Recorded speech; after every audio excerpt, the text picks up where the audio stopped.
Mais des fois, on ne peut pas. Imaginez un gendarme qui vous flanque un PV, je vous assure que vous avez une pulsion agressive.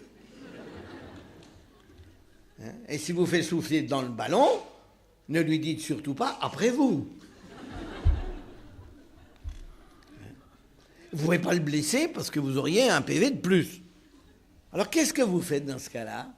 Bon, ben, vous dites à votre pulsion « calme-toi, calme-toi ». Bon.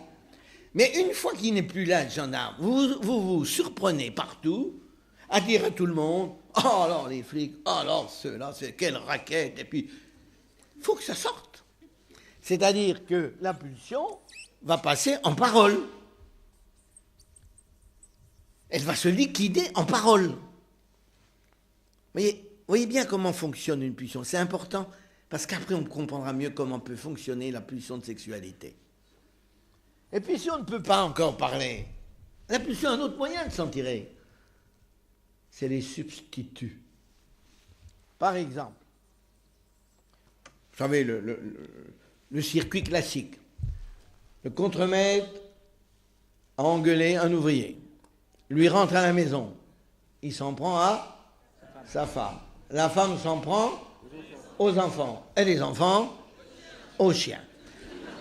Bon. Donc il est en bout de ligne, lui.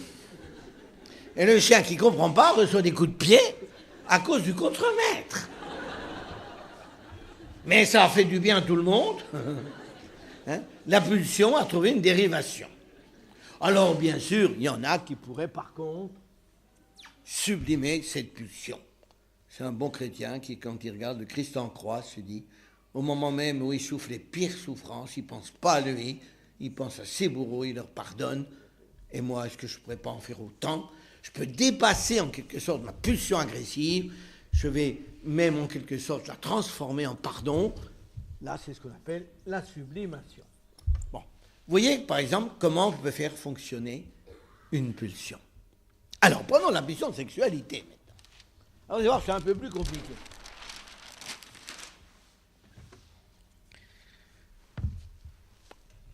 Elle est faite de quoi, la pulsion de sexualité? Au départ, elle est faite d'une multitude de pulsions, ce qu'on appelle des pulsions partielles. Par exemple, vous la voyez bien chez l'enfant, les pulsions partielles chez l'enfant, qui a déjà une petite sexualité. Il y a du sadisme, il arrache les ailes des mouches. Il y a du voyeurisme, il va des fois voir dans les toilettes ce qui se passe. Il y a de l'exhibitionnisme, il montre tous ses atours. Vous voyez? Il y a du fétichisme, il a le doudou, etc. Autrement dit, au départ, nous avons des pulsions partielles.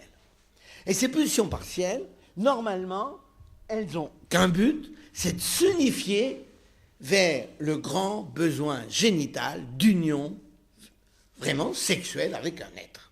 Voilà la pulsion qui nous habite. Une pulsion qui vient de pulsions partielles et qui a comme but la vie sexuelle, la rencontre, la vie sexuelle.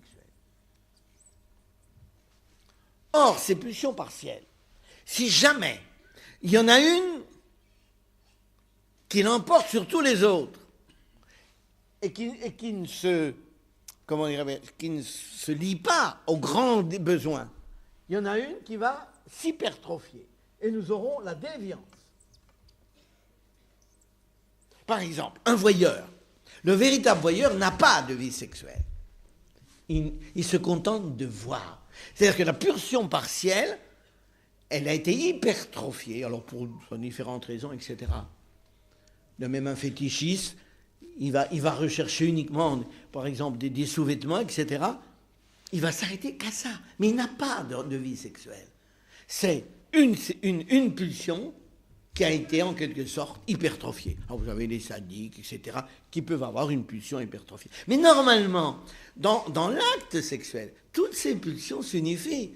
Dans la rencontre sexuelle d'un homme et d'une femme, le voyeur, la partie voyeur est contente, il y en a. La partie exhibitionniste, la partie ludique, la partie un brin sadique, tout. C'est ça qui est formidable, c'est que tout s'unifie dans le grand geste sexuel.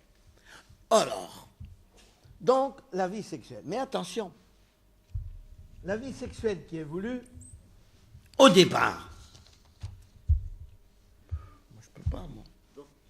Je peux pas, moi, vous me donnez. Oh oui, on veut m'arrêter, mais oui, moi je veux bien m'arrêter, mais vous ne vous rendez pas compte que... Bon. La vie sexuelle, elle veut tout. Qu'est-ce que veut au départ la vie sexuelle? De même que la pulsion d'agressivité veut tuer l'autre, la pulsion sexuelle, à l'état brut, quand elle a unifié les pulsions partielles, elle voudrait connaître la vie sexuelle pour un homme avec toutes les femmes du monde.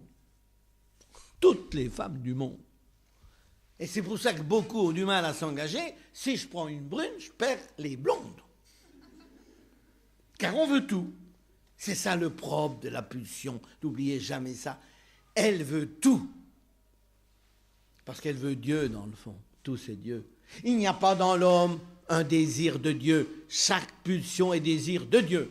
La pulsion d'avoir, c'est pareil. Vous connaissez, vous, un gars qui a gagné, je ne sais pas moi, 200 millions au loto, qui trouve qu'il en a trop, et qui dit l'État est fauché, je lui en donné la moitié. Vous avez déjà vu ça, vous?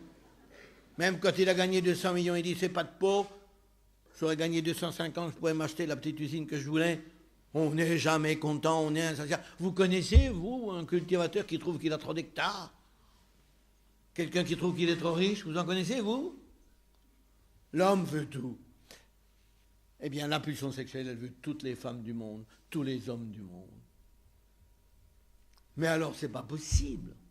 Alors, elle va essayer de s'éduquer. C'est-à-dire que, eh bien, il y en a, ils vont se contenter de quelques-uns. Bon. Hein, je dirais, c'est un dérapage contrôlé. Hein, bon.